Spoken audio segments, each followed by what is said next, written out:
On a time, in a cozy village near a big forest, there lived a sweet little girl named Lily. Everyone called her Little Red Riding Hood because of the bright red cloak she always wore. Lily, your grandmother is feeling sick.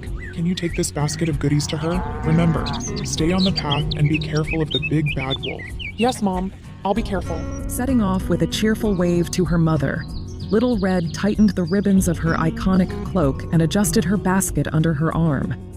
She knew her grandmother's small yellow house was on the other side of the woods, and she needed to hurry to reach it before nightfall. Little Red Riding Hood set off into the forest with the basket in hand. The sun was shining, and the birds were singing. As she walked deeper into the woods, her heart was filled with excitement as she spotted the colorful array of wild flowers along the forest path. She couldn't resist the urge to gather a few for her beloved grandmother. Oh, what pretty flowers. I'm sure Grandma would love these. I'll just pick a few. As Little Red picked the flowers smelled so sweet, sweeter than peppermint candy. Then Red Riding Hood heard a gruff voice say, "Yes, they certainly are beautiful flowers." She turned and saw the big, greedy wolf of the forest standing on top of a rock. Red Riding Hood had never seen a wolf before, so she was not afraid. She thought he was the biggest and most beautiful brown dog. Hello there, little girl. Those are lovely flowers. What are you doing all alone in the forest? My grandma is not feeling well, so I am going to visit her with some fresh cookies and a bouquet of flowers. Where does your grandmother live? She lives in a small yellow house with a red roof just over the hill. Oh, I see. You know, I think I know a quicker way to your grandma's house. Why don't you take the path through the sunflower field? The wolf, with a mischievous grin, hurried off towards Grandma's house. Little Red Riding Hood was not in a hurry, and there were many things to amuse her in the wood. She ran after the white and yellow butterflies that danced before her, and sometimes she caught one, but she always let it go again, for she never liked to hurt any creature. On her way to her grandma's house, she saw a woodman in the forest. While Little Red Riding Hood was walking towards the grandma's house, the cunning wolf galloped on as fast as he could to the old woman's house.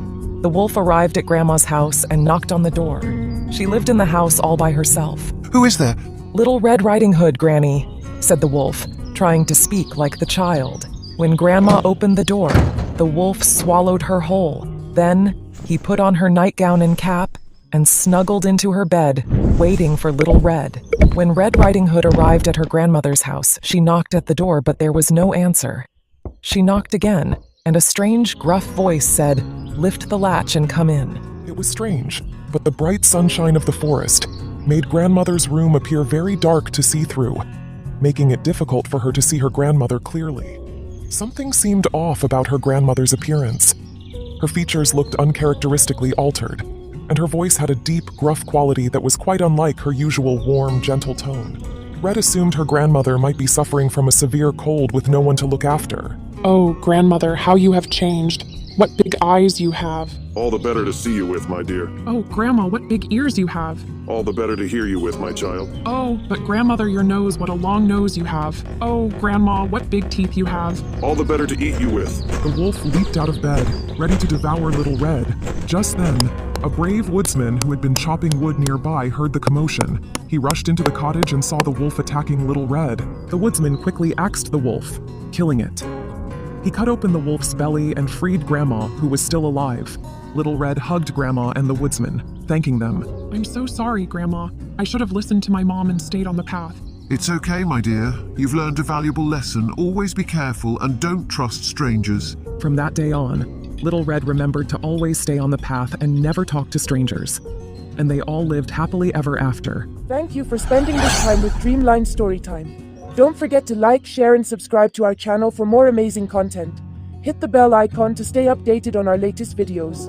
Until we meet again, keep dreaming and stay cozy. Goodbye.